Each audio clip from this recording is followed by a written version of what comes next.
Welcome to another episode of the Sankofa Pan-African series with me, Omioyinso. In this episode and the next, I'll be focusing on the Africville Museum, which is located in Halifax, Nova Scotia, Canada. It is a museum which I believe is very important to the history of Africans, not just in North America, but also on the continent of Africa. I know we've not yet touched on the Arab or Atlantic slave trades in this series, but we will. Like I explained in earlier episodes, although we will be discussing a lot of history, this series is not primarily a vehicle for teaching history. As such, the topics that we treat do not follow a linear pattern. So, I continue to depend on your comments, questions, and contributions to help develop and structure future episodes. I'll also bring other people on to help throw light on various topics of interest so that the series serves as an avenue to help highlight Pan-African issues, celebrate Pan-Africanism, achievements, and critiques where necessary. To help us understand what I believe is a uniquely indomitable spirit of Africans in the diaspora, the spirit of a little known place called Africville, is an old friend and very dear colleague, Juanita Peters. Juanita is the executive director of the Africville Museum. She's an actress, journalist, news anchor, playwright, film and theater director. She's most known as a reporter and anchor on the Canadian Broadcasting Corporation, the CBC News at 6 in New Brunswick in the 80s and 90s. She's also a host of 4 seasons of CBC's Dockside, a documentary series. Some of her films include I Made a Vow, Hannah's Story, Africville Can't Stop Now. She also directed 2 seasons of the Film Nova Scotia Award-winning dramatic series, Studio Black. As a playwright, she's given us The Sand Family, The Mother Club, I'm Possible, The Green Book. She currently lectures in playwriting in the theater at Dalhousie University.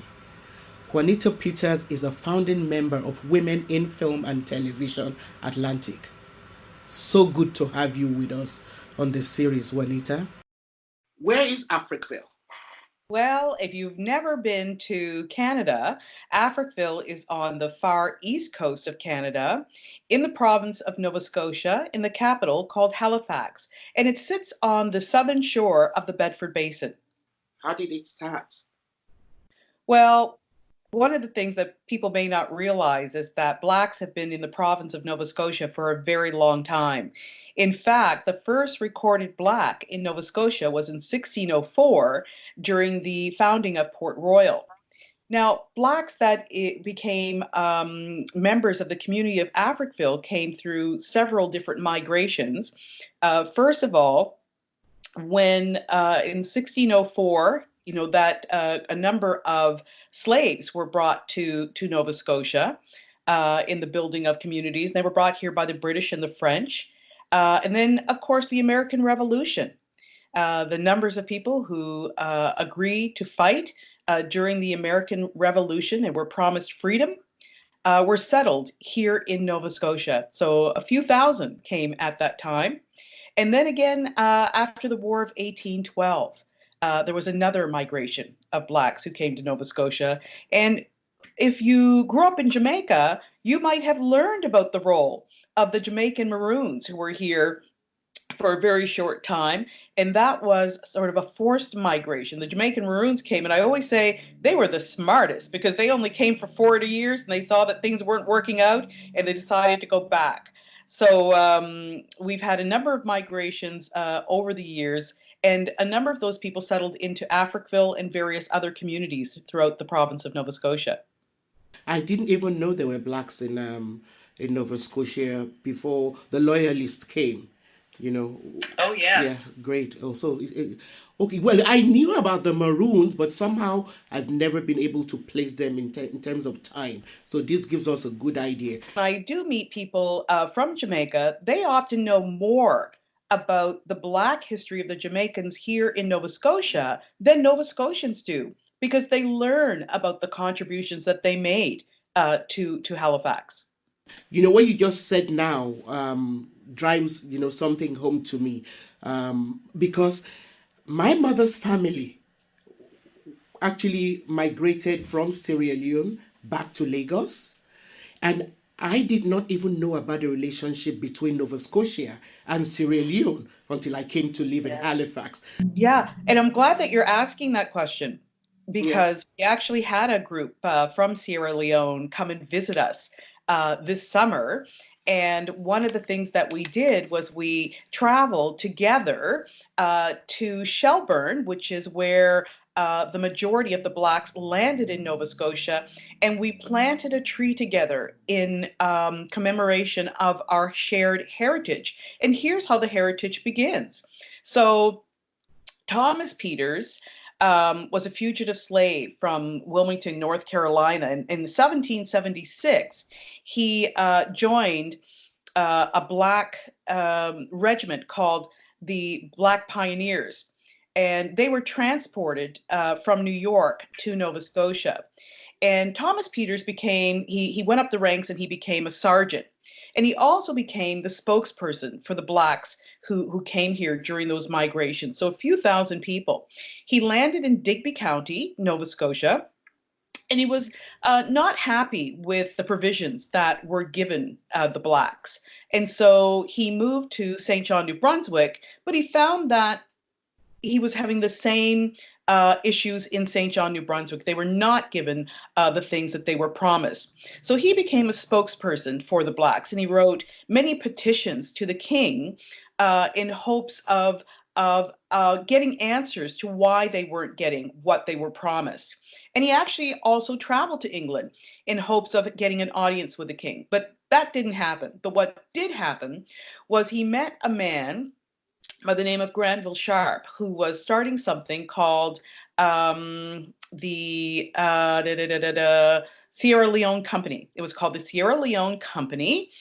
And so Thomas Peters came back to the Blacks in Nova Scotia, him and John Clarkson, and they presented this to the Blacks. We have three choices. We can stay here in hopes that the promises are eventually honored and things get better. We can move to another part of this land, meaning further west, or we can board these ships and go and settle into this new colony, which eventually became Freetown. Unfortunately, Thomas Peters died within a year of landing in Sierra Leone or Freetown, but not without leaving a legacy here in Canada. I am the third great granddaughter of Thomas Peters, and up until 20 years ago, we still had that 1 acre of land that was given to Thomas Peters in our family in Annapolis Royal. Wow, wow. So this is actually living history. Yes, it and, is. Yes, it is. and I also know that there are Peterses, there are, there are families that have the last name Peters in Freetown and then in Nigeria. Who knows what the links and the connections are.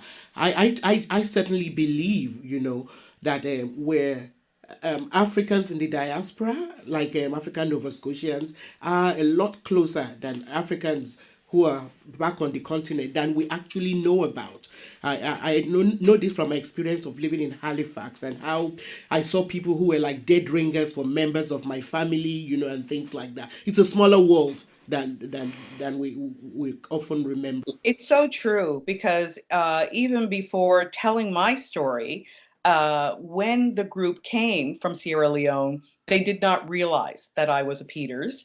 And the minute they got off the bus, there were just so many almost eerie, similarities between a lot of my great uncles and aunts, just in mannerisms and approach. And it was, quite warming, really, really heartwarming.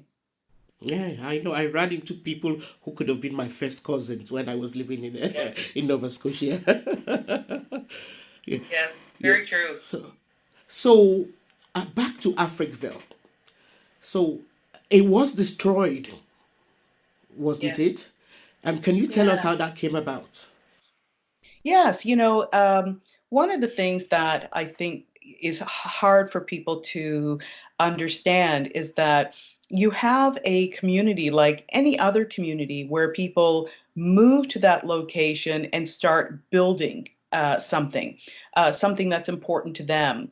But during this time, one of the things that the city did was they created and incorporated and distributed everything that was undesirable to everyone else in that community. So the community became surrounded with things like the infectious disease hospital, the abattoir, the open dump. And remember, the open dump is also what receives all that infectious waste from the infectious disease hospital. If it was something you wouldn't want in your community, it existed in surrounding Africville. So what happens? What happens is that your land becomes devalued. There was no running water. People paid taxes just like the rest of Africville, but they did not receive the same services that everyone else receives. So they did not have running water. They did not have paved roads. What is one of the things that happens when you don't have running water?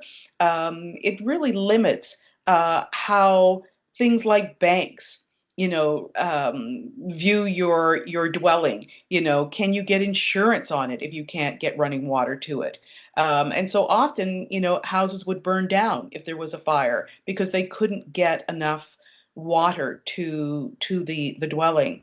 One of our board members very vividly tells the story of her being a little girl in a house in Africville catching on fire, and seven children perishing in that fire, and her family being there and witnessing it, and the trauma that caused, that nobody could help this family.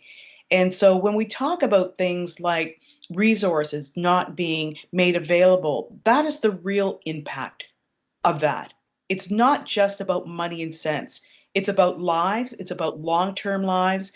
Many Africville residents have claimed that because they lived so close to the open dump and all the things that it delivered into the community, that there's a high rate of cancer from descendants. And there are other counties, Black communities, who talk about that as well, like Shelburne County. And there is a wonderful book that was written by Dr. Ingrid Waldron recently called "There's Something in the Water." It was also made into a film, which is available online. It's really worth a look at because the research in this is astounding when you look at what Black Nova Scotians and Aboriginal Nova Scotians have faced. Okay, so let me get this straight. So they were paying taxes the same way as Yes, other Nova Scotians were paying taxes, and they never had any benefit from their taxes. And this kind of that is correct. led to a deterioration in the quality of life in the community. And it wasn't just happening in Africville alone, it was happening in other Aboriginal Nova Scotian communities as well as other Black African Nova Scotian communities. Yeah. Yes. So still today, a number of Black and Native communities are still having that conversation because whenever there is something not favorable to be placed somewhere, those are the first communities that government look to place them. It's like out of sight, out of mind. And I really need people to just sort of understand not only what that does to a community, but what that does to individuals when you are considered less than. how do you move through the world when you grow up considering people looking at you like you are less than, and then how do you feel about yourself? And so the only ways that you can really understand that is to understand the texture and the temperature of the time. Please join us next time as we continue to celebrate the spirit of Africville. I believe that, like me, some of you out there are comparing the kind of discrimination that the people of Africville suffered with a lot of the problems that Africans are facing on the continent of Africa today at the hands of fellow Africans who are supposed to be our political leaders. As a Lagosian, Morocco comes readily to my mind. As a woman, I'm also aware of women who are facing all kinds of discrimination simply because they were born female. And it is tempting to shrug and ask, so what else is new? Or to paraphrase a less palatable saying, life is hard and then you die. But I believe there are lessons to be learned from every major historical occurrence. What can we, continental Africans, learn from people of African descent in the diaspora who have and continue to endure racism and other forms of discrimination? What are the short and long lasting effects of inequality, inequity, and being perceived or treated as less than human? Please don't forget to subscribe to this channel, like and share this video. See you next time.